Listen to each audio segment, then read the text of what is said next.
What's up, Tudorinos? Welcome back to another episode of the Game Addicts podcast, a show where we talk about the modern retro video games we play and collect, and sometimes dive deep into some of my favorite games, characters, story, lore, and all that jazz.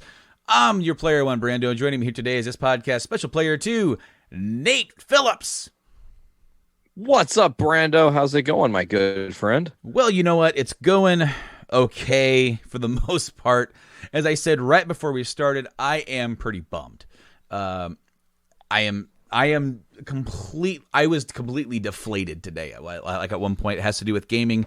But we'll get to that. We will get to that. There's other stuff. There's other cool stuff to talk about. If you missed it, episode 153 was the Final Fantasy VII Remake deep dive, essentially. Like normally I save that deep dive description for when I deep dive into a game. However, me and Mike dive deep into that game. We pretty much discussed it completely, and that was a 3-hour podcast. I hope you guys enjoyed it. But also, if you are listening to this podcast and you're like, well, I want to go watch Brando play the game over on YouTube and see how the game is, and maybe just watch his playthrough.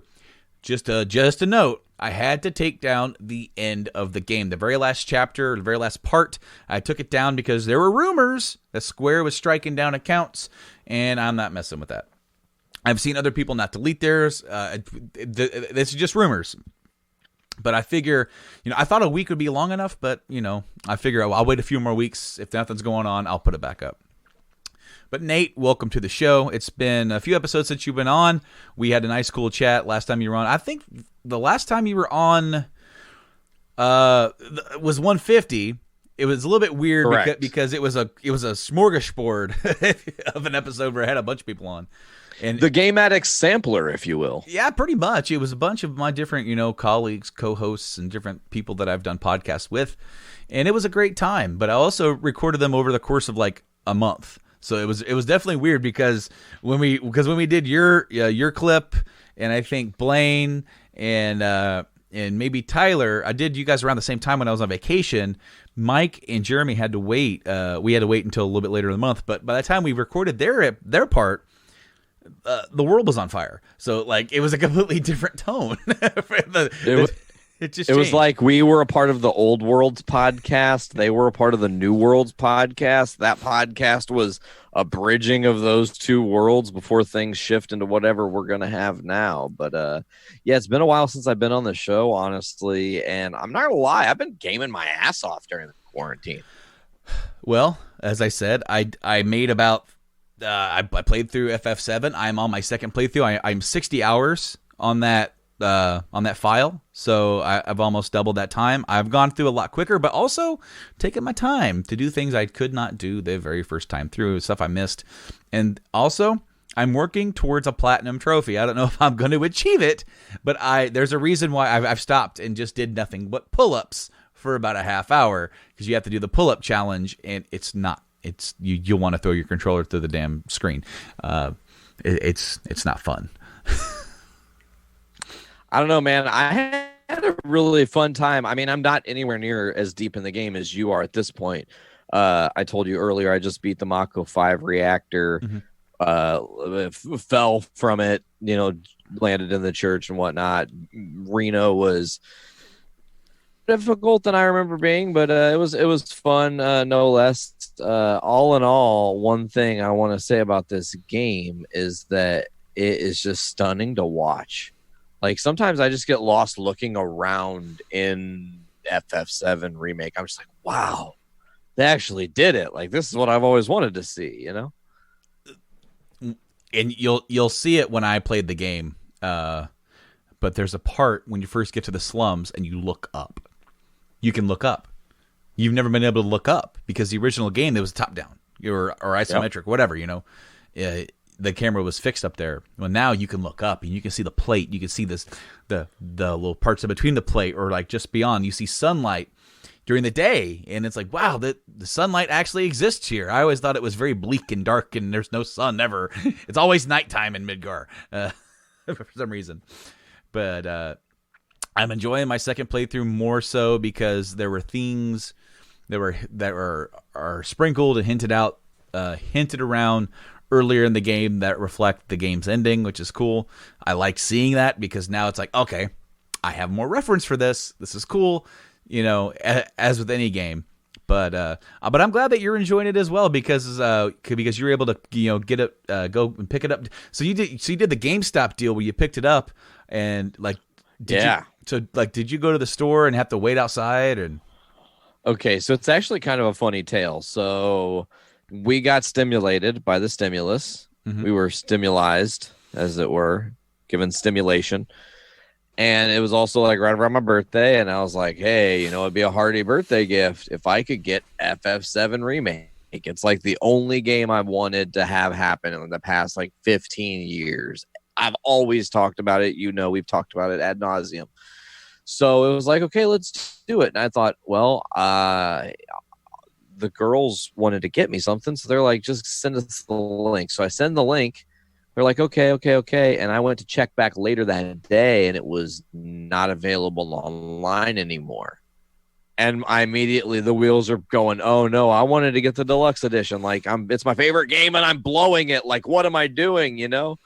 So I quickly do the search for the nearest store. And luckily the store that's right down the road from me had it. So I placed the order online. It says, don't go until we email you, because then you'll just be sitting and waiting. You don't know how long that could be. So just wait till we send an email. We'll let you know. So about 2 hours go by and I don't get the email. And it's inching closer to 8 o'clock. And 8 o'clock is their close point at this point. So I call the store and I'm like, hey, I placed an order online and I can't imagine you have 400 million orders today. Like, did something go wrong? Did you guys even receive my order? And she's like, you're Nate? And I was like, yeah. She's like, we got it. I tried calling you, but it didn't go through. And I was like, hold on. Let me guess. You dialed 219 instead of 217 because I'm a 217, but everybody else is up here as a 219. So everyone always thinks my phone number is 219. I'm not giving it away on the podcast. If you guys want it, you know where to find me. But so we have a little chuckle. I tell her that happened. She's like, yeah, the game is here. We have it ready for you. And I was like, all right, well, I'll be there in 10 minutes. I jumped in the car, flew over there, pulled up. She's like, okay, well, when you get here, call. Let us know you're here. So I called and they opened the door. She set the bag down. I picked the bag up. It's like the weirdest not drug deal I've ever been a part of. Like it was the strangest thing it was like, this is a video game and you just handed it to me like it's literal poison. Like, Oh, dude, this whole thing. We got Burger King 2 nights ago, whatever. Sure. And I've gone out. I think I've got food like twice or something like that before. Quite literally, I went to Wendy's and the dude just took my card with his bare hand, swiped it, gave it back to me. He didn't even give me a receipt. He's like, there you go. I'm like, okay, all right. And then I stroll up, get my food. She had gloves on. All right, cool. Get my stuff. So, like, I kind of thought that's kind of how it was. Burger King's legit. Like, we actually placed the order on the app. So we just pulled up. We already paid for it. So we just said, hey, we got an order for so-and-so. And then they make it when you tell them at the window. It's like they can look up, okay, they ordered this and that. And so, like, I was sitting there for a while because I assume they, with places like Burger King and places like that make it more fresh instead of just having it laying around. Especially nowadays since there's just drive-through orders. We sat there for probably about 10 minutes, like 4 people. And then we all started rolling through. And then I roll up and they hand me, well, no, we don't get drinks at Burger King because they got that crappy ass all-in-one Coke machine. They bleed over. Oh, well, because they don't clean it. Well, it's not even the bleed over.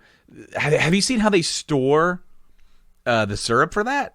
they come in like pouches and they just load them in, and like it's like I have not had a single drink out of any of those that I've liked the flavor of. Like it's only when you do like a mismatch of like I think you showed me once orange creamsicle Sprite was actually not that bad. Absolutely stunning. You do the lemons or the vanilla Sprite and the orange Sprite. Yeah. Uh, But I mean, like, if you just want, like, I could use a drink right now. I need a Sprite. Someone who can see this, bring me a Sprite. I'm thirsting. But if you want a Coke or a Dr. Pepper, just Sprite, just regular. The dark colas are gross. Well, like, I don't like any of them, and it's so like, so we didn't get a drink, but like, I roll up, I'm waiting, and he gives me the receipt. He's wearing gloves, and then I'm waiting, and then he's got like this tray with the food on it in the bag, and he's like, "Here you go." And I grab the bag and I roll off. We didn't make contact. He didn't touch my stuff. It was cool. But I have a story. It's not gaming related, but this episode's more laid back anyway. So this is like years ago. We were living at the trailer in Woods Edge, just on the north side of Lafayette area. And we had been living there for probably about 4 months. Wes had just moved in shortly after. He moved in a few months after we moved in there. That was like right before your wedding, too. Yeah. Yep, it was all in that window. Yep. So, like, we were hungry, and Wes's, Wes's mom gave him some money or something. He goes, "Hey, you guys want some food? I'll help pitch in." So we were talking about food, and like, how about Monocles? Because there's a Monocles on the west side of Lafayette. I'm like, hell yeah. Taste of home for us, us Illinois boys. And like, all right. So we ordered Monocles. So he asked, "Hey, do you deliver out to Woods Edge?" We're like, "Yeah, sure." So I gave him the address, hang up. And within like 5 minutes, I get a call back. "Hey, we actually don't deliver that far out." I'm like, "Oh, crap." You're like, "But since we told you we did, we can meet you halfway at like the school." Okay. So me and Rob went to the high school. They're sitting there right by the parking lot. We roll up, and it was like, "So do I flash my lights or wait for him to flash his lights?" Or he rolls up.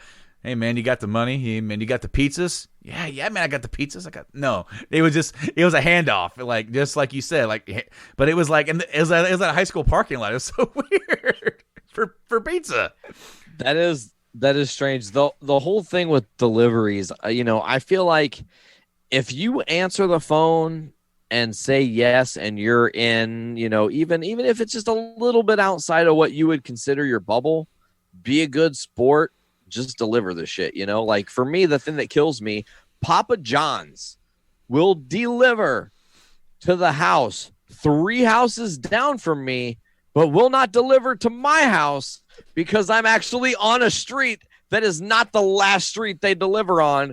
Fuck you, Jimmy John's. Fuck you. Wait, hold on. Is it Papa John's or Jimmy John's? Jimmy John's. Did I say Papa John's the first time? You said Papa John's. Fucking Jimmy John's. Like one of these Papa Johns. One of those goddamn Johns. I'm not messing around, John. You'll deliver me my sandwich. That is what I'll say. Yeah, man. But these are crazy times we're living in. It's crazy because starting at the beginning of May, some states are going to start opening up.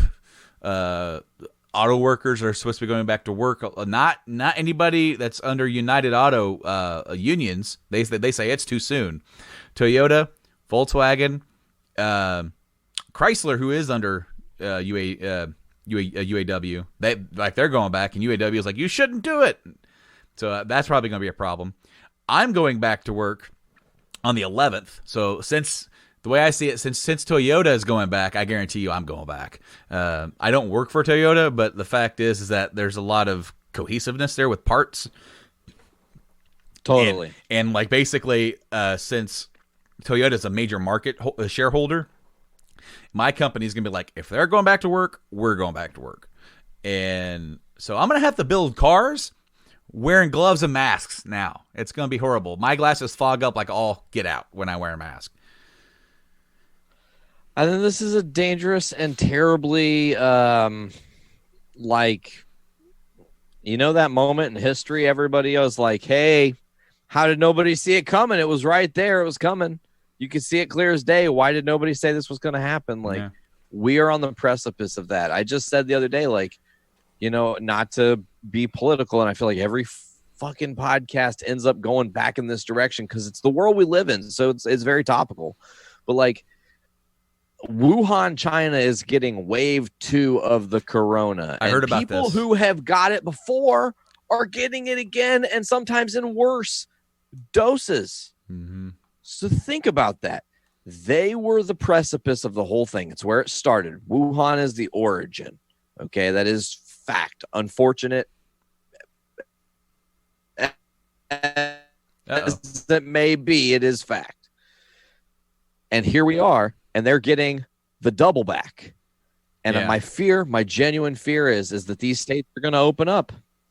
And as soon as these states open up, we're going to get the numbers spiking right back up. And states that maybe we're curving jump through the roof.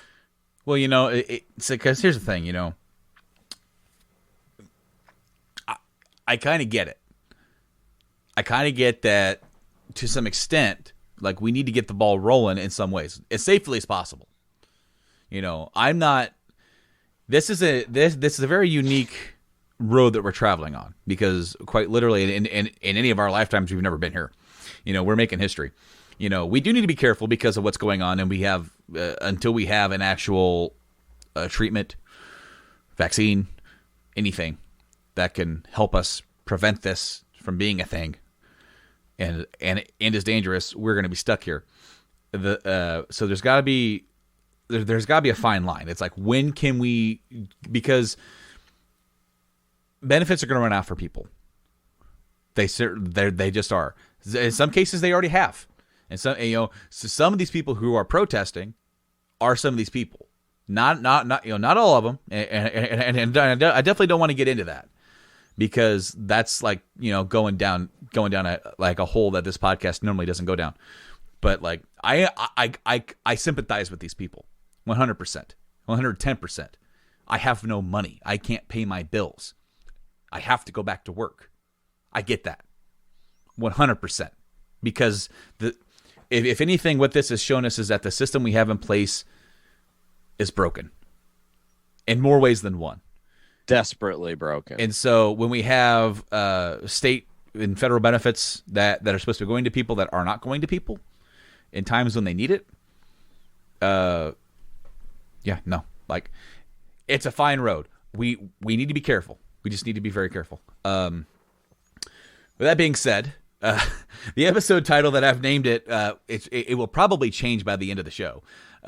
Sure. But I have a pickup. Of course, I bought FF7, but that's been an episode or two ago. But RetroTink, the RetroTink 2X. You can buy this from RetroTink themselves, which I did. You can buy them from Stone Age Gamer. You can buy them from Castlemania, I think it is. But I just tried it out on a stream right before we started. Hooked it up. It does work. I'm very happy. What it does is it allows you to hook up your old school consoles, composite, component cables, and S-video, and output to an HDMI. Now, it's not a 1080p signal. It's more of like a 480i signal. But it's something that modern TVs and something like an Elgato Capture can recognize. And it's being played on original hardware. And it also has some filters. You can add scan lines and all this kind of stuff. You can have it be a pass-through, where it doesn't add any, it doesn't double the lines or anything. So, like, I still have to mess with it and figure out what everything does, because quite literally in the box was the USB cable. Not even a little charge thing. They just assume you already have one. And like a hemp bag. That's it. A carrying bag. Yeah, that's it. That's all that came in it. Because this is like the version 2 of the RetroTink. The version 1 was literally just the board, and you could get just the board and put it like an Altoids container, or they had like a little crappy shell. And what was really shitty about that one, of course, you can still get that one, and it's fine. It works. It does the job. But these actually have the buttons on the outside, And but the older one had the buttons on the inside. You had to stick your finger inside, like a little frame. Now it was open. It had a top and a bottom, but the sides were open, and you had to click buttons. So yeah, it works. Nate hopped on and to see it, to check it out real quick before we started. You was chrono triggering so good. I was, man. It's my copy. Triggering all the chronos. My home copy of Chrono Trigger, my number 2 favorite game of all time. And no, man, I've been playing FF7. I did take advantage of a couple of sales because I also got stimulated. I was able to get through Best Buy. So check this out. If you bought 3 months of Xbox Game Pass Ultimate, which gives you Game Pass for console and PC, as well as Xbox Live, and it's like $45, right? It's $15 a month, so 3 months is $45. You know, sure. If you bought it from Best Buy, you got 3 months for free, so you got 6 months for $45. And then if you enabled auto pay, which I'll turn off, you get another month. So until like November, I have Game Pass Ultimate on my Xbox. Cool. Nice. That's awesome because there's some stuff on there that I definitely want to check out and play. But before I started playing FF7, I got a 1-week trial to PlayStation Now. And I started playing Mafia 3, which I'd never, ever played Mafia 3. Never even touched it. And it was like, hey, you know what? I'll check it out. And I also downloaded Control, which was made by Remedy, the guys that made Alan Wake and X Payne and a Quantum Break. Sure. So I wanted to check out Control. Well, a week went by, FF7 came out, and I'm just like, okay, I was like a quarter or almost halfway through Mafia 3 and didn't get to finish it. But they had a deal on PlayStation Now for a whole year for $45. So I literally have Xbox Game Pass and PlayStation Now. I never thought I would say that, being here on the show. We've actually talked about it before. We've debated it. We've said what's better. PlayStation Now is now the same price. Actually, it's like $10 for just, because if you get just Game Pass on Xbox, it's $10. But with the Ultimate, it's extra $5. PlayStation Now is now $10. If you have PS4 games on PS Now, you can download them. But if you have PS3, if you play PS3 games or their PS2 collection, then it's streamed over the servers. Which when I tried PS Now for the first time over a year ago, it was okay. Like, it worked. I played. I distinctly remember playing Red Dead Redemption, Farming Simulator, and something else. I remember talking with Tyler, and he kind of like wigged out about Farming Simulator, about like, man, don't sleep on that Farming Simulator. He's all about quality. It. But you've been gaming a little bit with Ollie a little bit, and he's been playing Spider-Man and Uncharted. Yep. Yeah. And actually, as I can update now, he has beat his first game, which was Uncharted. He completed game 1. And I think I maybe helped him with like 1 or 2 puzzles and maybe 1 battle that was like pretty intense. But for the most part, he did it all himself. He figured out the puzzles and how to climb everything and jump and all the mechanics and stuff. It was very, very cool to watch him experience it and then immediately go, let's start 2 right now. We have to. Like, I'm starting 2 right now. And he's already 20% done with game 2. 2 was my favorite until 4 came out. Like, yeah, 2 is an amazing story for sure. I mean, I love all the games, but like 2 was like, I remember when I played the trilogy right after 3 came out, like a month after. Like, I was like around Black Friday, I think I got Uncharted 1 and 2 as a double pack for like $20. It was on sale on like Black Friday at Walmart. I'm like, okay, cool. You know, it was actually one of those Black Friday deals where it was still on sale like the week after, you know, sometimes they like just run their game sales for another week or whatever. Especially on games that aren't like brand new. Like the double pack was only $20. I'm like, hey, you know, if I don't like them, I'm out $20, you know, and I could try and trade them because I got 2 games. And it was over my Christmas shutdown. Put the first game in, played through it. All right, it's cool, you know. And then put the second game in, and I got to a point in the second game where I was just completely enamored. And like, I have to go. I have to keep going. This game is awesome. You know, it took what the first one did and made it 10 times better. And then I remember I workhorsed my way through the second game, and It was at 3:00 in the morning because I was on second shift. That year my sleep schedule was all over the place, but for Christmas. But I remember coming out, sitting down, and then like in the living room, my wife's watching a show or something. She goes, "What's up?" I'm like, "I'm going to Walmart." Why? To buy Uncharted 3. She goes, "Did you beat the second one?" I'm like, just did it. I just beat the second one. I have to go beat 3. She goes, "Oh my God. How much is it?" I'm like, "It's $60. Jeez. I'm like, "Yep." I went out and bought 3, powered my way through it, had it beat before I went back to work. I love all 3 of them. The third one was amazing. And some segments of the third one are some of my favorite segments of the entire game or entire series. But the second one was my favorite. But the thing is that 4, after playing through the trilogy, now you care about these characters. And 4 comes in with more emotional waves than whereas like the trilogy didn't really have that. It was more fun. Like not that the fourth one isn't fun. It still keeps that same tone, but every once in a while it takes a step back and lets it like, whoa, you're now feeling emotions for these characters. And I actually replayed through Uncharted 4 back in November. And then I played through the expansion, the Lost Legacy or something like that. Yeah. And that was fun. That was really good. It follows Chloe.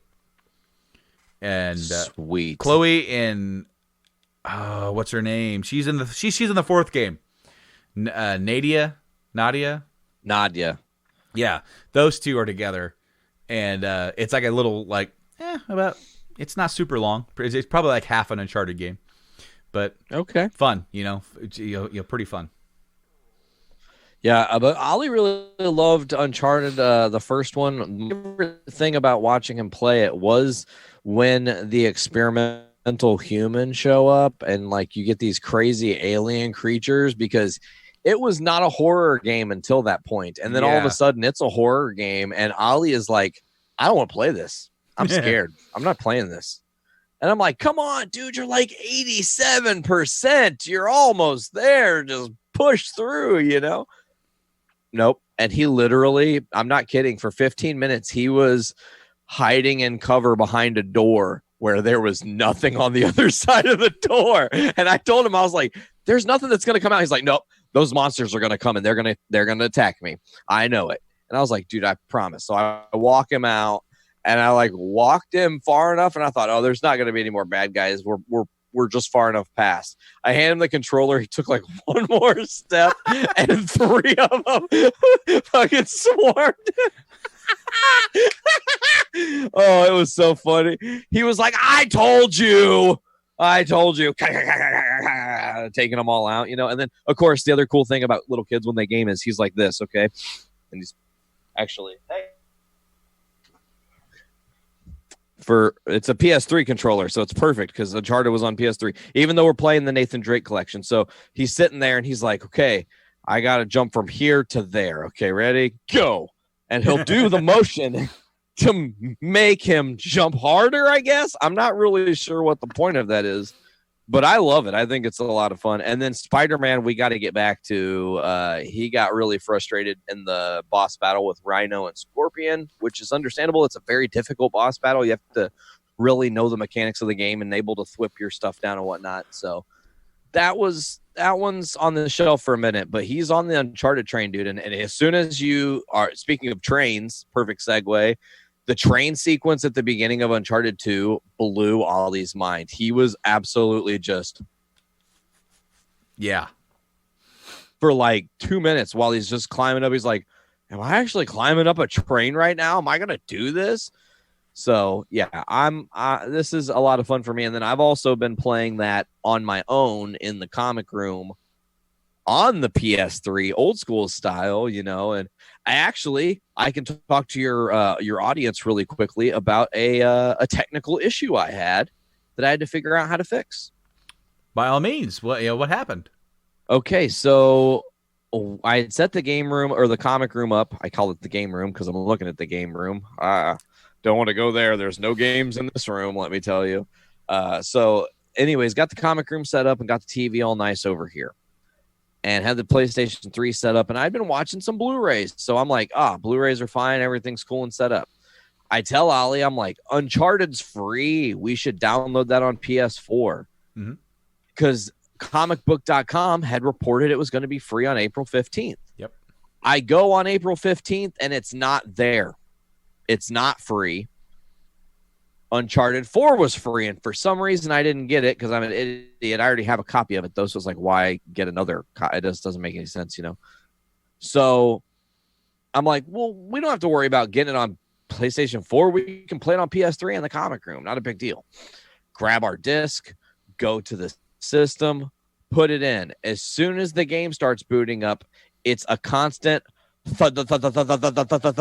noise, and there's no audio coming out at all.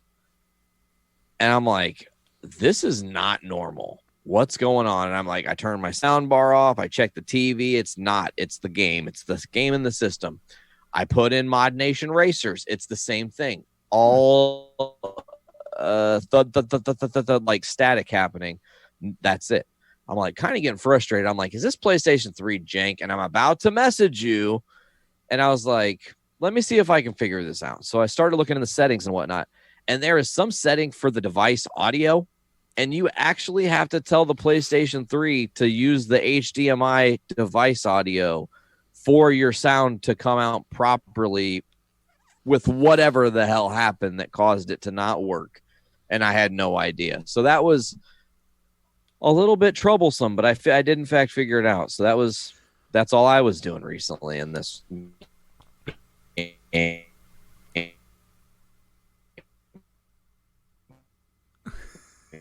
world. That was hilarious because we're obviously doing the podcast over Zoom, and the last podcast we had, we didn't have any issues whatsoever. Of course, we were a little bit later on in the night too, and internet traffic was down, and you kind of froze for a second. And you literally took you 7 seconds or whatever to say gaming world. It was like gaming world. I was like, uh-oh. Sorry. No, it's cool. Like, I honestly, even though there's a little bit of a lag, even though that we've had a couple of issues, it is what it is. I mean, this is how we have to podcast right now due to the current circumstances, what it is. And I mean, granted, for me and you to do a podcast at all in any circumstance is this way. Like, even if there wasn't a global pandemic, more than not, it's just like, hey, do you want to do a podcast on on a Monday? Yeah, sure. How are we linking up? Because I'm not driving up there. You're not coming down here. My ass ain't driving down, that's for sure. Hell no. But you know what? I said earlier that that I've been pretty bummed. And I still am. This has been helping, help kind of boost my spirits. Getting the Retro Tink kind of helped out because I had something to kind of occupy my mind with. Because there's a game coming out that's really, really anticipated for me, and something happened over the weekend, and a lot of leaks started coming out, story leaks. Oh, and it's this one. It's The Last of Us Part 2. Oh, okay. And I hopped on Twitter today. Just hopped on Twitter. Sure. First thing I see. Major spoiler. Yes. Like a confirmed spoiler? They apparently what happened, and I don't know. The most, after I saw that and was utterly frustrated. There are some people who are very angry about the leak because they don't like the story. Like, oh, they're doing that? That's stupid. I'm not buying the game now. Whereas maybe if they would have played it, experienced it, they would have been like, wow, that was awesome. I can't believe they did that. Yeah. I saw one guy said, you remember how we all felt after Last Jedi? That's this. I'm like, fuck, here we go again.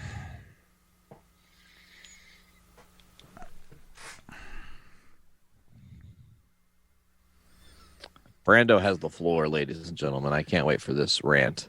Well, I'm not even sure if I call it a rant. It's just okay. dejected because this is the realm of nerdom that we live in. You know, apparently, and this is I just after I saw what I saw, I was like, all right, like, and after I got over it, which took a little while, I started looking a little bit more. I'm like, how did this happen? Is it legit? You know, because same thing happened with Last Jedi, or no, not Last Jedi. I'm sorry, Rise of Skywalker. I got spoiled on that movie about 2 months out. That was kind of my own fault. I was reading something and it was like caution, potential spoilers. I'm like, oh, really? And then I'm like, oh, well, that might not happen. It did. So that's kind of my own fault. But because of that, I liked Rise of Skywalker. I feel like I'm in the minority. I feel like nothing that they do with Star Wars has any sort of positivity behind it other than like the cartoon. It's very sad. I felt that going into it, I was just waiting, you know, and then when the movie started going beat for beat, it was hard to talk to people at work and not spoil it. Because it's like, okay, that could be, that couldn't be. This is a theory. Okay, cool. It was true. Same thing with Game of Thrones. I got spoiled by the last, not episode 3. Episode 3 was like still whoa, you know. But the end of a Game of Thrones, I got spoiled on. Like literally, like episode was it 4, 5, and 6? Was there? How many episodes was like season 8 Game of Thrones? Like 6? 6 or 7, yeah. I thought it was 6 because like the first 3 is like a lead up, and then like it was like the big battle at Winterfell, and then it was like the fallout, and then you had like episode 5. Right. Episode 5 was the bells when the whole like King's Landing and everything. So I really enjoyed season 8 Game of Thrones. A lot of people didn't, but I feel like we live in this world where when a story leaks and people read it and they have a certain affinity, a certain lack of, because to see it written out in a summarized form is a lot different than to experience it straight up as it's playing out. Yeah, as it's yes, and you know, you can still have your own opinion about whether or not they should have done this, should have done that. Maybe they should have had a longer season. Maybe they should have done this. You know, was Rise of Skywalker a complete just course correction? You know, I've even seen stuff recently from people, some people who worked on Rise of Skywalker who felt like Last Jedi was a purposeful deterrent to change the series, and that the people working on Rise of Skywalker were like frustrated because now they had to try and make a story out of it. In other words, like the plan that was laid down was in Force Awakens was completely like, whew, and they're like, haha, like this is the story now. And then now they're like, well, how do we try to salvage this? And when you look at that whole trilogy, it's kind of obvious there wasn't a plan. Whereas when you look at the original or even the prequels, the prequels is a better example because there was a sort of loose outlying plan. He knew where he needed to go. But be that as it may, with The Last of Us, here's a game coming out. It got delayed, and just it got spoiled. And apparently, there was a guy who worked for Naughty Dog, who got treated wrongly. Now, there's been a lot of talk over crunch, video game crunch. Rockstar, Naughty Dog, both of these companies that put out really great quality games. Well, let's talk about how they treat their workers, how many long hours they have. Like ridiculously long work weeks to get the game out. And I don't agree with video game crunch. I would rather just wait. But I also don't have any authority to sit there and tell them how to run their business. That's not my job. So like, I know that there are some people who are like, I'm not going to buy this game or support this company because of their practice. If that's what you want to do, you can do that. But by all means, so that worker, he was dissatisfied. Maybe he didn't get paid. I don't know the story. All I'm hearing is rumors. But he started uploading YouTube videos. He had a build of the game from like February, March. And it's cutscenes. It's gameplay. It's massive spoilers. Massive. And it's very disheartening. Because I'm not going to be able to play this game with a completely fresh. Hopefully, I can lose myself in it and forget about stuff and still get caught off guard and then forget. But like quite literally, my whole day has been. The original Last of Us is one of my favorite games of the last 10 years. Yeah, you've definitely been a champion of The Last of Us for sure. I even bought this shirt, the Lamb of God shirt. That would I got like 4 shirts in the mail. I got this one. I got the Metal Jesus shirt. I got the Final Fantasy VII Judas Priest shirt. I thought that was awesome. And I got the Warbringer, Wario Land shirt from DraculaBite.com. Not a promo, but not a paid promo. But please go check him out. He's got some cool shirts over there. Even that one I sent you, that Trivium Triforce one, I thought that was badass. That wasn't there when I ordered my shirts. I would have got that. That looked cool. But be that as it may, I'm not going to sit here and I'm not going to get into the debate because there is no debate. People shouldn't be forced into crunch. Shouldn't. People saying, like I saw somewhere where some guys like, in the story group, or like on the story team or whatever they called it. It's like he really had longer than 44-hour work weeks. Occasionally 55-hour work weeks, but there was like animators and stuff like that. They had a lot harder of a time, and there were some people who worked 100-hour work weeks to get what they showed off in September ready. And then there's a couple of hospital stays because they were overexerted, and so it's bad. It's bad across the industry. This is something that we need to actually take care of. And you're not going to catch me in saying that I don't agree with that, because I do. I don't think that means that this dude who was wronged should have been able to leak this, because I cannot, at my work, take pictures of a new model of car and post it online for other competitors, or for posted early or whatever. I will get in trouble and I will get fired. I can't do that. That's an agreement that you sign. Even if I feel like that I should be paid more and should have more time at home or whatever, or like maybe they're not paying me. My work, they have screwed me in the past, and I shook my fist and was very angry, and I still won't do that. But my gripe here is with the people who either enjoy, have a dislike for what they saw, and just want to ruin it for other people. Because they are the worst of us. That's the episode title, bro. The worst of us. Come on. That's like it sells itself up the river. They are the worst of us, because quite literally, I logged on to Twitter. 5 years ago, I did not do Twitter. Nothing. Didn't do any of that. Nowadays, I'm on Twitter sometimes more than I'm on Facebook, because you'll try to interact. I have an account, like if you think, share if you think, maybe somebody will follow me, here and there. Maybe follow some other people, try to share my own stuff, because that's the key within social media and social presence, is not always just pushing your own stuff. Interact with people. Get people like, oh, what's this? And they'll click on me. Oh, they're a podcast. Maybe they'll follow me. Maybe they'll check me out. Maybe they'll download me. I don't push my stuff more than what I should. I don't go on to other people's pages saying, hey, I have a podcast. You should do this. I will comment and they'll go, Game Addicts Play. What's this? Click. So me using Twitter more, I logged in, instantly saw something. I saw a picture. And then it was like captioned. And I'm like, what?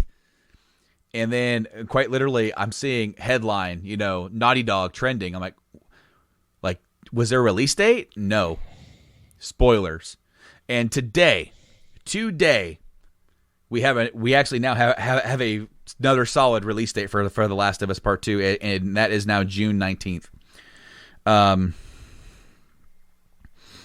So there were two games that were kind of affected by this by the coronavirus.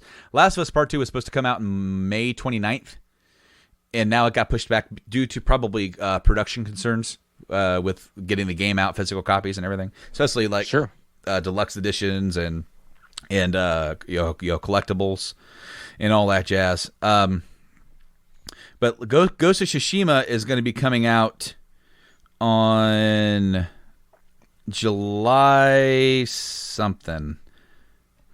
So like Last of Us was in June 19th. Where was Ghosts? I had Ghosts and I lost Ghosts. Thank you, Brando. You are Ghosts so are prepared. easy to lose. They're hard to see. Yeah, you're right. Oh, we've been hunting ghosts our whole lives, brother. Yeah. Well, see, because when The Last of Us got delayed, there were some people pushing for it to be released early, or like released digitally, and they were kind of hesitant to do that. And then when the leaks started happening, they're like, release it, July 17th for Ghost of Tsushima. So like about a month apart for both of them. You have The Last of Us and then Ghost of Tsushima. But quite literally, I just felt completely deflated because knowing, reading, not everything was 100% accurate for Game of Thrones. Enough of it was that once I started seeing how things were going, I'm like, okay, this is what's going to happen. They're going to do this, going to do that. All right, cool. But it was fun to watch it play out. It really was for me, for sure. Rise of Skywalker was a little bit less fun. There were some things that I was like, yeah. And then there were some other things I'm like, okay, this is where we're going over here. In fact, I bought the movie and we haven't even watched it through yet. Like we started it and we got so far and we started watching something else because it was like dinner time or whatever. And then we switched over. Not that I don't want to watch it. I do. But it's just like I'm now starting to see more than ever sitting at home how they restructured scenes around Carrie Fisher. And it's like somebody will act around, like they're acting around things that she's already said, yeah. And it's like, and then she'll say it, and her tone is just it's a bit off. And so like I kind of like I understand rock in a hard place. I'm not going to sit there and tell them that they shouldn't have done it. I'm just saying it's noticeable. But Naughty Dog did respond to the leaks. Official statement. Can I just say real quickly though, I want to say, if I was Naughty Dog, is this the opportunity for them to take a step back and like say, is there any of this that's leaked that we can and or need to change in order to swerve people? Because we don't. I mean, look at you. You're a great example. The wind has been taken out of your sails. That's going to affect their sales. There are going to be people now, not you, but other people who are already on the cusp of like, do I really want to buy this game yet or not? Who are now possibly going to be like, I don't need to buy this fucking game. Like, what's the point? Well, I'm of the opinion that you shouldn't change what you're going to do just to suit people who are like, I dislike this now, because then it's like, if it didn't leak, because that's like the Mass Effect thing. People were really mad about Mass Effect 3's ending, and so they felt like they had to go through and flesh it out. They made it better, but quite literally, it was like. The moment that they gave in, it gave the consumers more power, and they could protest and make changenow.orgs, and then all of a sudden it's like, oh, well, now we don't like this game over here, and we should protest this and say that they need to change this. And it's like a lot of publishers don't give into that. We have a comment from Twitter though. Spin Me says the new Star Wars game, as in I assume he means Fallen Order, has a better story than the new movies. I enjoyed the new, I enjoyed Fallen Order. As far as story goes, better. I don't know. I mean, that's subjective. I thought it was good, but at times a little barren. And maybe that's because of how long sometimes you would go between story beats, for Fallen Order, for sure. But Naughty Dog says. We know the last few days have been incredibly difficult for you. We feel the same. It's disappointing to see the release and sharing of pre-release footage from development. Do your best to avoid spoilers. Well, that was I opened Twitter, and there's actually some news sites that have front page news articles with spoilers in it. I don't know where they were. I saw someone else say it. Last of Us Part 2 will be in your hands soon. No matter what you see and hear, the final experience will be worth it. And then, oh my God, somebody commented with a picture of a tombstone. It said Last of Us Part 2, and some dude taking a picture or a selfie. And it said unpaid Naughty Dog employees. Again, it's like I don't agree. And then there, in the comment of that picture of their official statement, there was a meme that was a spoiler for the game. I just saw it. Another spoiler that you didn't previously have. No. I knew about it, but like quite literally, it's like that's the people. It's like, come on, like have some respect for other people who don't want to see this stuff. It's like how it's very difficult in today's day and age. It's like you can go onto Twitter and you can block terms. So like had I had known, I've never done that before. I don't even know how to do it, but I've seen somebody else post a thing of like Last of Us Part 2, Naughty Dog, Ellie, Joel, what words, can I, but then you'll actually find people. I'm sorry, I smacked my mic as per usual here on the show. Happens. Hey, I gotta say, ever since I got the new rig, I'm actually very, very surprised at how little I've actually hit it. But if you peruse the top tags on Twitter, there'll be stuff that is tagged hashtag, president, and there'll be porn. It's like spam. It's like spam tagging. Spin Me has commented, I find it as an act of terrorism. You know what? I mean, you may not be far off with that, because it's like here's the thing. I know not everybody's going to care. Not everyone's going to care about the game. Not everyone's going to care about, but like, what if it was something that you liked? It's something that you were really looking forward to, like a new Marvel movie, like a new TV show, this new game over here, this new comic book, and someone's like, "Hey, if Endgame would have been spoiled for me, the end." Yeah. I mean, ridiculous. Like those, like it just. Why ruin it for other people? They are, as I said, they are the worst of us. Well, they're the people who are hate to be blunt like this, but they're boner killers, man. Their whole thing is they get off on people not feeling good from something. They like the discomfort and chaos of like, your game will be shitty now.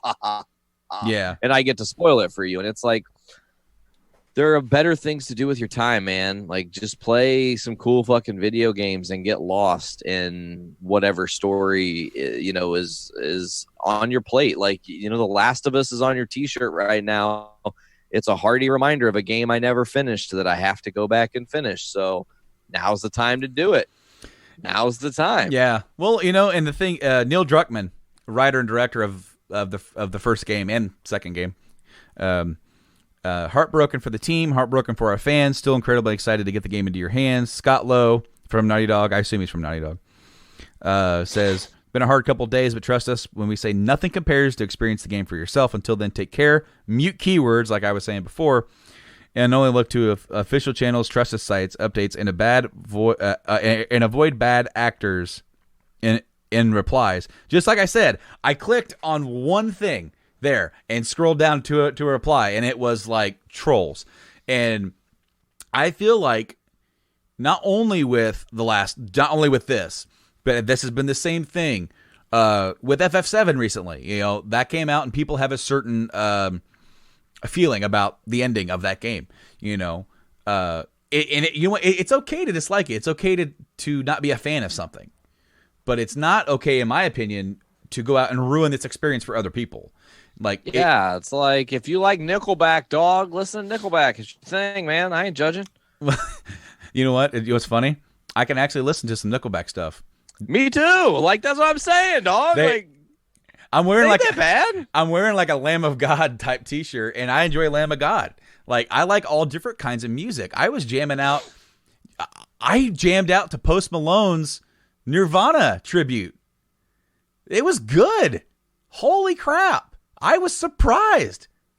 I was surprised. But like, the thing is that, you don't have to ruin it for other people. You don't have to, like, you can voice your opinion and, you know, go on your own Twitter. You know, you can even voice a reply. I didn't like it. I don't like this. You know, there were plenty of people that I saw posting about these leaks. I don't like this, so I'm not buying it. That's fine. That's fine. I don't need to see that. It does kind of deflate the hype, just like Spin Me also said in the comments. You know, it does kind of deflate a little bit. It makes you not look forward to it as much. Like when you start seeing, because here's the thing: when The Last of Us 1 came out, I mean, it was hyped because it was brand new. This is cool. This is from Naughty Dog. This is from Uncharted guys. You know, this is different. This is like zombies, but not, you know, craziness, right? Zombies meets what was that? Will Smith, I Am Legend with the overgrowth and everything's crazy. And then that game told a great story, and it hooked a lot of people. You know, I actually saw something from Troy Baker. He's the guy that voices Joel, and he's pretty much in every single. Him and Nolan North are in like all the games now, every game. Pretty sure he's also a solid voice actor for like a ton of shit, including the Clone Wars, where he voices Captain Rex. Well, he's also he played Booker in BioShock Infinite. He played Ocelot MGS5. He played the Joker. I believe he played the Joker in Batman Arkham Origins. He also played the Batman. He played Batman in the Telltale Batman series. So he's actually played both. He played Two-Face once. The dude's everywhere. He is literally everywhere in voices. But like he said, like, look, he goes, I'm super excited for the game, and I just want you guys to go into it with an open mind. It's going to challenge what you think.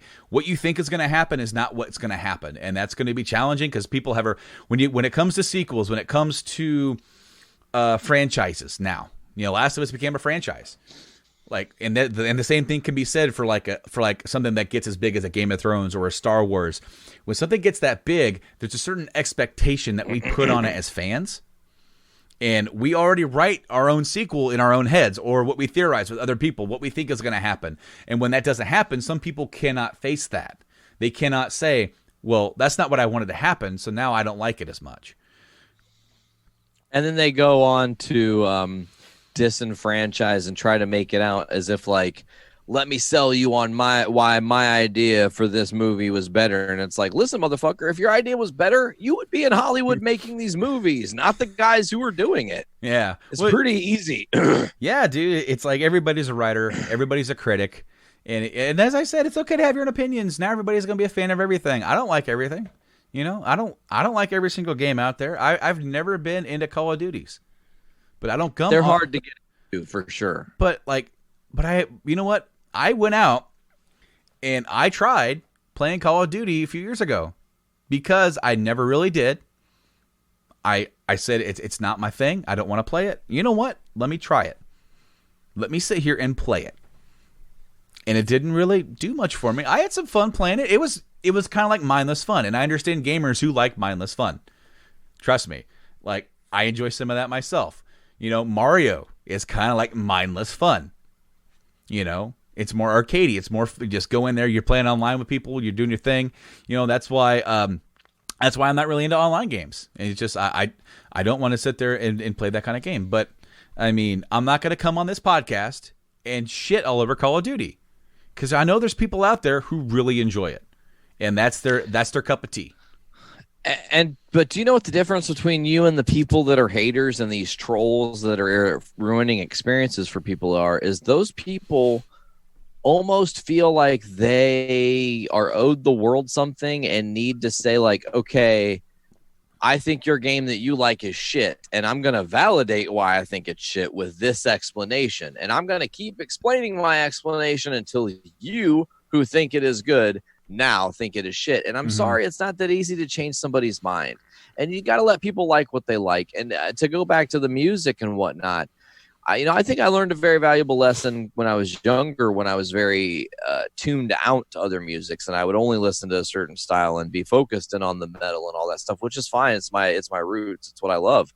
But then I started being like, well, there's this other music that I really like. Like, it gets me. Like, I jam it, you know, or I'm like humming some song that's on the fucking radio that I don't typically would think I would get into. And then all of a sudden it's in my head. And I'm like, okay, I can get down with this song, whatever. And then I realized, like, I'm limiting only myself and what I can enjoy when I try to not enjoy things. Yeah. And that's only hurting my own experience, and I should try to enjoy as many things as possible. Does that make sense to everybody else like it makes sense to me? Like, I feel like that's a pretty easy one, you know? Well, like I said earlier, I sat down and watched a little bit of the live stream of the Post Malone Nirvana tribute with Travis Barker. And there's Post wearing like the flower sundress type thing, like Kurt. Post Malone makes modern hip hop rap music, but when you dive into what he does, he's more than that. It's crazy because all the stuff that's really popular is like the stuff that's radio popular. It's the hooks, just like the Nickelback stuff. It's the hooks. It's the stuff that's catchy, the things that people can sing along with. We actually listened to his most recent album last year that came out, and we just went track by track, which is kind of hard to get my wife to do. She's pretty much like, let's, top 40, this and that, let's just listen to those. This is the hit that's out right now. And I'm like, no, I want to listen to the album. I've never actually listened to a full album of his. Let's hear what he's got to offer that is like the B-sides, Is it more rap? And he had more of a kind of a punk sounding song. And then I hear him playing and singing along these Nirvana songs, and I'm like, what could he do if he had a band that was kind of like a modern grunge type band? Because he didn't sound great.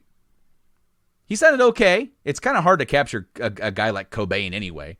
But for sure, absolutely, very unique voice and style. Sure, but the one thing that really hooked me on him is that he put his heart into that. He loves Nirvana. He's got these crazy freaking tattoos that you look at it and you go, ugh.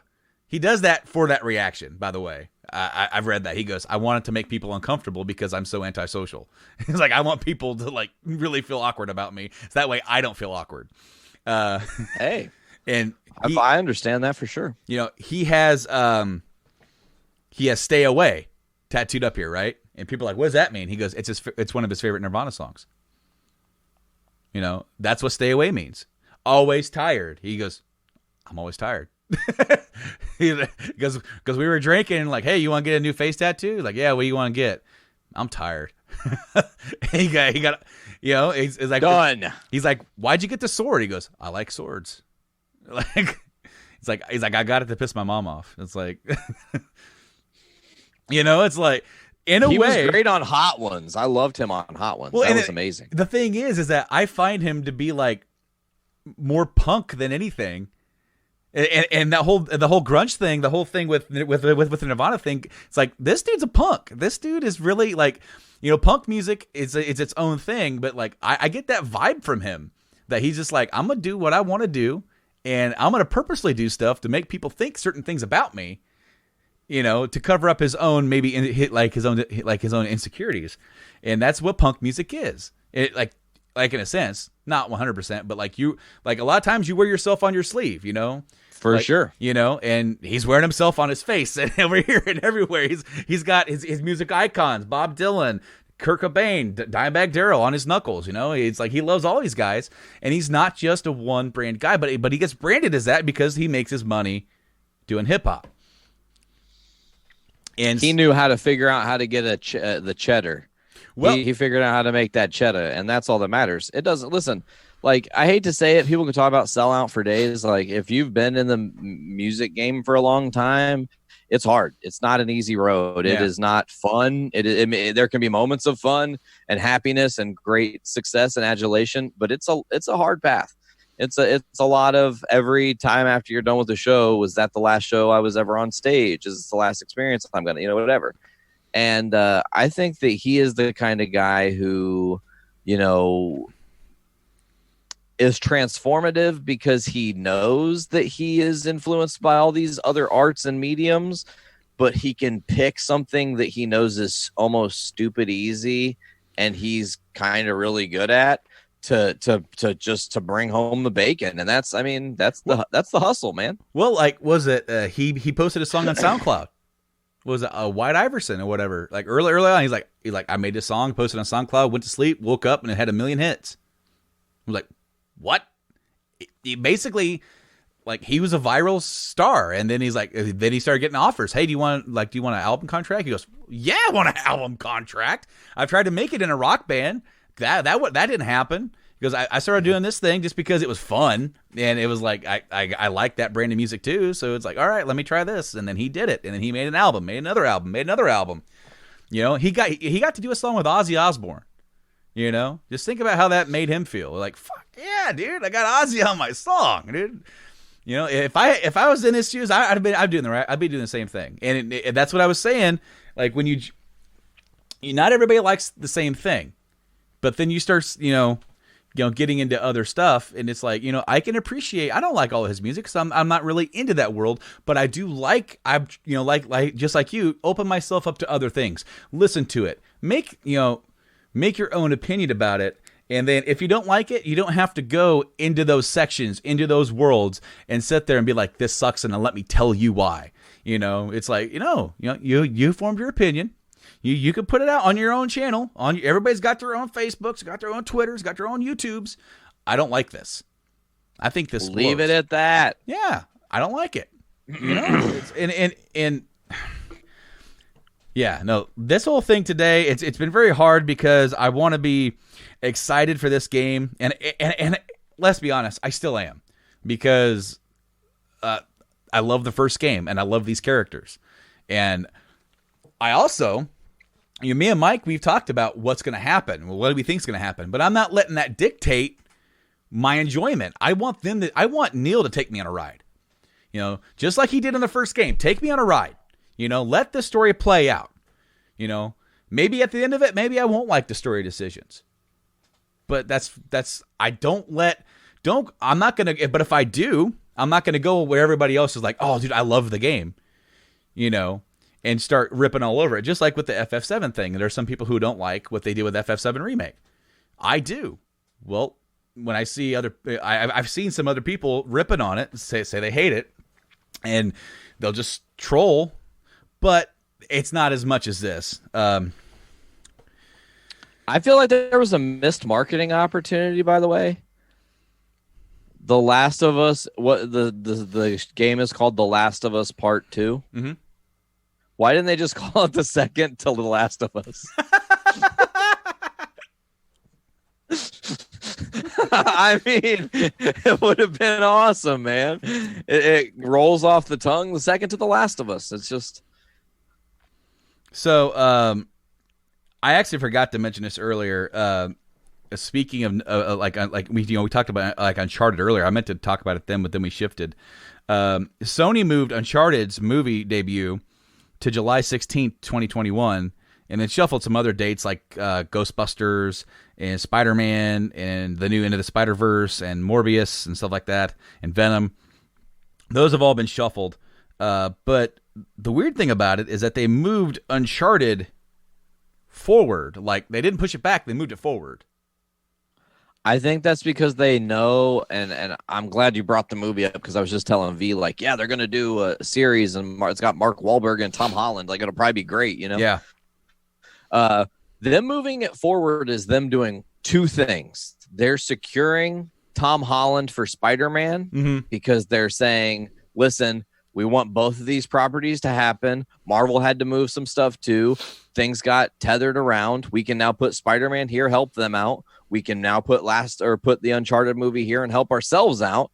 And then in doing so, they're going to double down, because launching the Uncharted movie and it coming out next year and being the big summer blockbuster is going to launch Tom Holland's career into another chapter that he needs. And it's going to show, hopefully it's going to be able to show that video game movies can be done well and continue the trend of good video game movies. Yeah, because we've had two in a row. We had Detective Pikachu and Sonic the Hedgehog. And Sonic. Yeah, like surprisingly, out of all of them, like I thought Sonic was going to blow, especially when they first released the original look at the animation.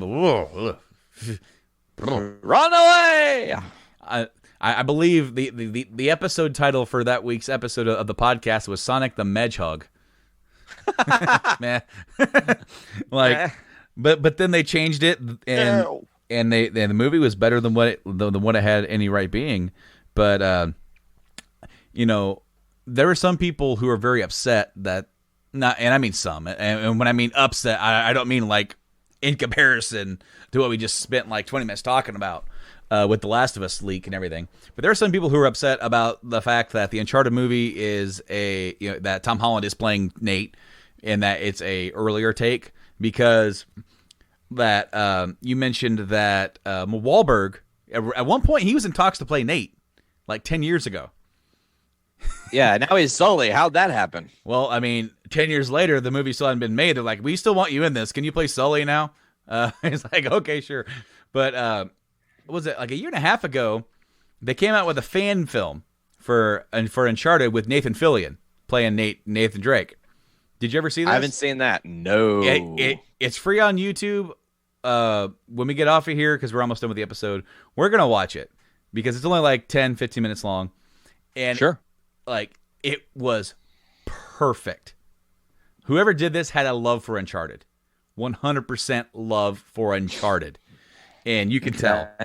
And, I mean, Nathan Fillion was essentially Nathan Drake. He was 100. Like, he's a little older than what you'd picture for Nathan Drake. But, like... And, I mean, I'm not a huge Fillion fan, but I'll get over it. Oh, no, dude. He was perfect.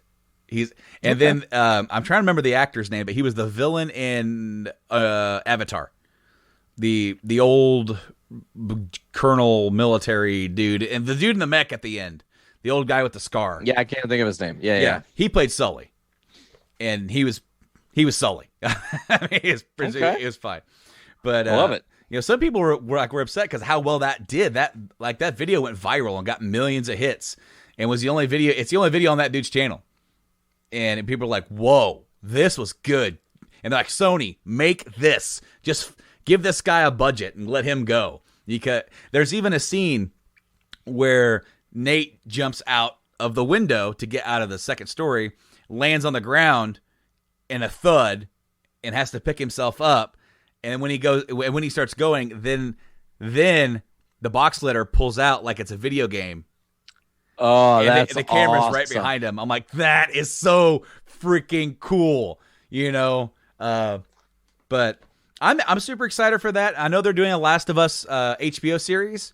They announced that, and they actually got the same guy that did the soundtrack, the unique soundtrack for Last of Us.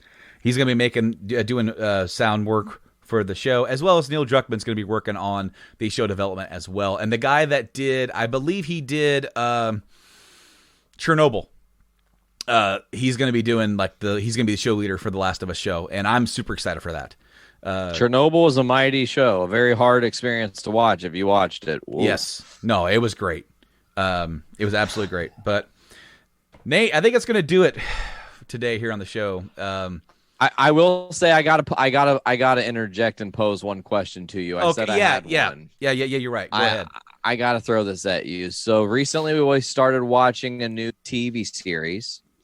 That conversation of watching the TV series led us to go, this TV series, I'm not gonna say which one, would make an amazing video game, right? Mm-hmm.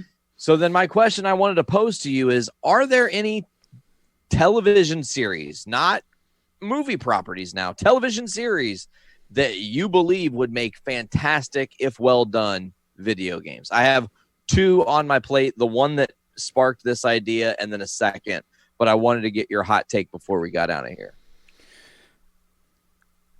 Sliders. Okay.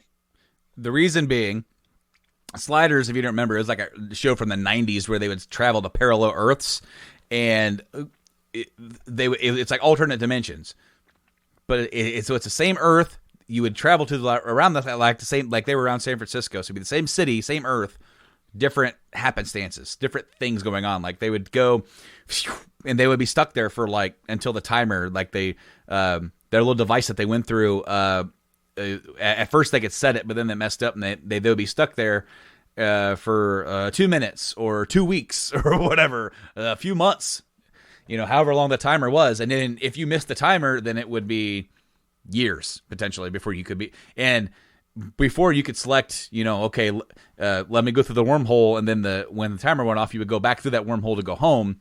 But then it got messed up and it was random. So they didn't know how many Earths that there were. They didn't know when they would, how they would get home.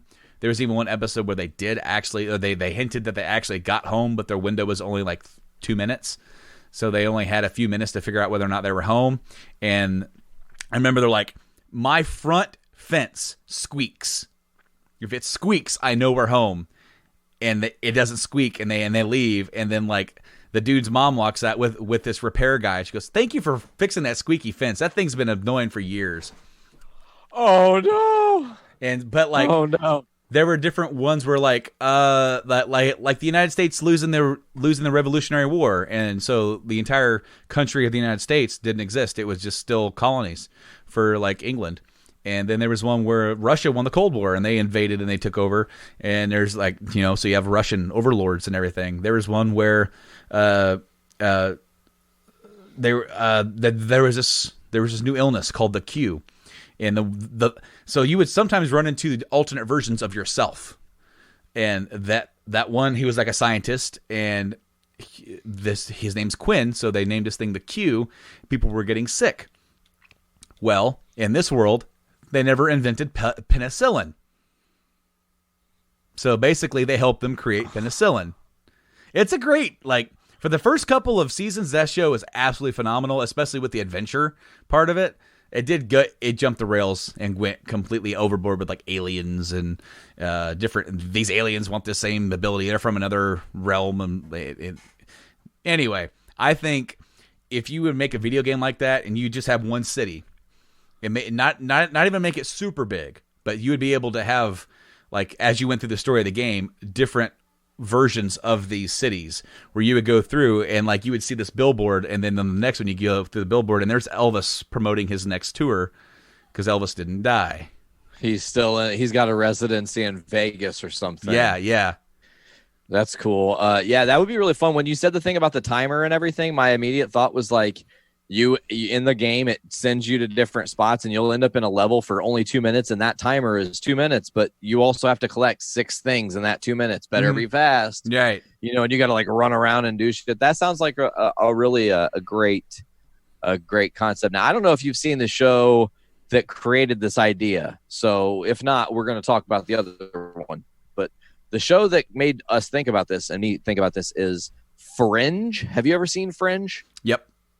Dude, that would make an amazing video game, just with the choices and the hint of mystery and the stuff that's kind of going on behind the scenes. Where I'm not super deep into the show, only like 10 episodes into the first season, but I love it so far. It's a pretty wild show.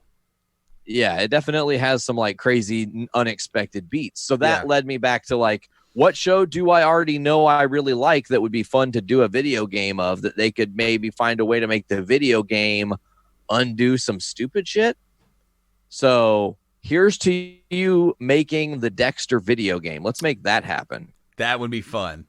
Where you would have 2 different modes of stalking, stealth, that whole thing. And then like Barry Allen and or Batman, you have the investigative version of him where you're looking at the tire tracks and everything, and you're trying to put the clues together, and that eventually it's almost like a Heavy Rain type game too, because it can lead you to the next bit. Man, I think there's some cool shit that could be done with that. Absolutely. For sure. Oh yeah, no, Dexter. And then I also want to go ahead. I was going to say Dexter, as you said, like it's almost kind of like a redemption type thing because of how that show ended. Now, granted, we just went on this rant about how like not like a certain stuff. I can not like the Dexter end and not say that somebody says I really liked it. I'm like, well, cool. I didn't. I just didn't. I loved the series until about season 4 or season 5. And then I thought it started slipping. And then season 7 was great, but you had to get through 5 and 6 to get there, in my opinion. See, I thought season 6 was great. The Travis Marshall storyline with the 4 horsemen, like that's awesome. But to me, season 8's the misstep. I've never met a person that liked the final season of Dexter. If you exist, please message us and say, I am real. I exist as a human person. Maybe you're on Earth too right now. But I think that'd just be a fun game. And then my last final question I'll pose to everybody is, why in a world that we live in where VR exists and you can have VR experiences left and right, why have we not got a VR Ant-Man game? That would be crazy. I mean, it would be absolutely amazing. You're standing in a room and like you can go around and pick up boxes, like, oh, this box. And then you shrink down and maybe you have to go big again, move the box like a normal person, go tiny, and then climb it for whatever little mini mission. It would be totally trippy. And I don't understand why the people haven't licensed that yet. Cause I think it would be a great, as I'm wearing. See, I wore it to remind myself. Yeah, Ant-Man. Couldn't figure out how to get around the goddamn microphone, Brando. I was like, At least you didn't smack it like I tend to do all my. See, this whole thing, like I can actually talk with my hands and keep myself out of the way because normally it's like right where I want to move my hand. So totally. No, my issue is not putting the pop filter on and then punching myself in the mouth with the mic. If you've ever hit your teeth on this, it stinks. Well, see, mine doesn't come off right now. Like, ooh, untake-offable. Well, it's like I don't want to try to take it off. I pulled lightly and it doesn't want to come off, so I'm not going to force it. You're like, never mind. That's for another day. Well, because I got the other one, the more round one, right? But I'm like, no, this one's fine. It's cool. Yeah, that one. It's a big old bitch. I'm just a big boy. Yeah. Anyway, Nate, thank you so much for joining me this week here on the show. This was a great sitting down, catching up with you, talking with you a little bit. I really do hope that you enjoy making your way through Final Fantasy VII Remake. I really enjoyed my time with it and my continued time with it. And just as a reminder out there, guys, let's not try and ruin things for other people. Be better. Be better than the worst of us. Yeah. What Brando said. Man. I was going to say something and my brain doesn't work. So I guess it's time to take it home, dude. Take it home. Well, before we get out of here, let's tell some of my listeners where we can find some of the great stuff that you're a part of. Oh, as always, folks, you guys can check out here, you ready for it? I planned for this. The Journey into Comics Network. Get us at journeyintocomics.com or on all the different podcasting platforms that you also get Brando on. I was trying to virtual high five him. It was a little bit difficult there, virtual high five. But anyways, get us on iTunes, Podbean, Stitcher Radio, Google Play Music, Spotify, CastBox, TuneIn, and many others. Just search Journey into Comics Network. And I think at this point we're probably only a couple days away from officially being on iHeartRadio because I did that, Brando. I actually did it. Oh yeah, awesome. Even though people have no idea that I hadn't done it or that we were planning on doing it because that has not even happened yet in the timeline. It's so crazy. Make sure to check Brandon and I's other show that we do together when it comes back here soon, the OGs. It's one of my favorite ventures that I do on Journey to Comics Network because I get to chat with my homie. And obviously, you guys know where to find the Game Addicts podcast because you're checking it out right now.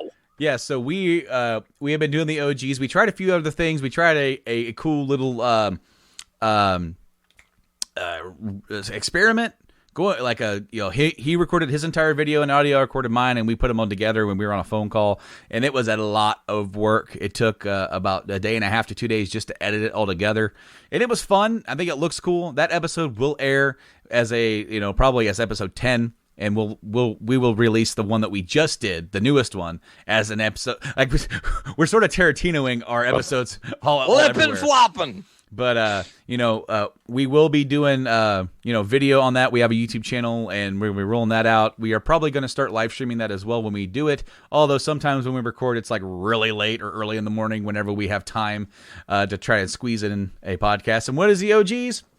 Me and Nate formed the Journey into Comics Network, and I backed away for a little bit. And we came back and we started a new show where basically we just make each other laugh for an hour to two, and we just tell stories.